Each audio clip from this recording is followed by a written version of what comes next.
பிரித்தானியருடைய ஆட்சி காலத்தில் இலங்கையில் அறிமுகம் செய்யப்பட்டிருக்கின்ற அரசியல் ஜாப்புகள் பல காணப்படுகின்றன.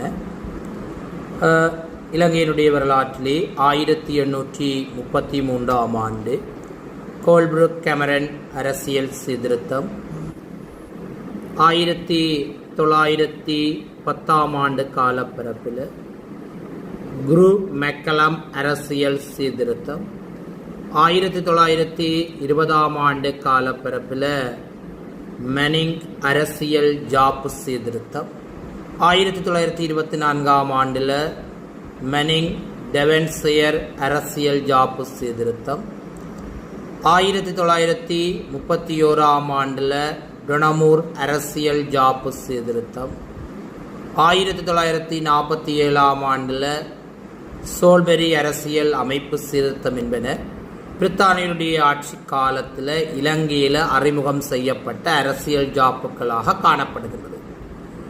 இந்த அரசியல் ஜாப்புகளில் நாங்கள் கோல்பிரக் கெமரன் சீர்திருத்தம் என்று சொல்லப்படுகின்ற ஒரு விடயம் பற்றி பார்க்க போகிறோம். கோல்பிரக் கெமரன் சீர்திருத்தம் என்று சொன்னால்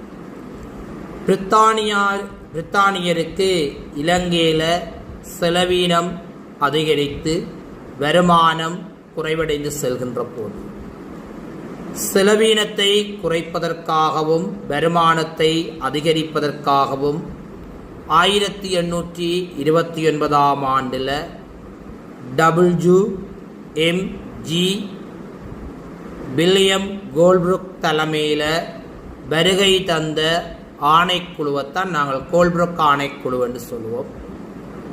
1830 ஆண்டில் நீதித்துறை தொடர்பான விடயங்களை ஆராய்வதற்கு சார்ல்ஸ் கே கெமரன் தலைமையிலான குழுவினர்களும் வருகை தந்து 1833 ஆண்டில் கோல்பிரக் கெமரன் சீர்திருத்தம் உருவாக்கப்பட்டு சீர்திருத்தங்கள் சில முன்வைக்கப்பட்டிருந்தன.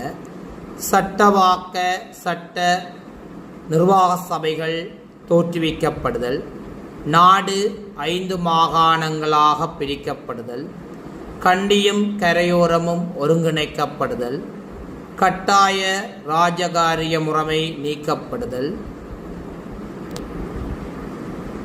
அவற்றோடு ஆங்கில கல்வி பரவலாக்கப்படுதல் போன்ற செயற்பாடுகள் உருவாக்கப்பட்டு கோல்பிரக் கெமரன் அரசியல் ஜாப்பானது அரசியல் ரீதியாகவும் பொருளாதார ரீதியாகவும் மாற்றங்களை உருவாக்கியிருப்பதை காணக்கூடியதாக இருக்கின்றது.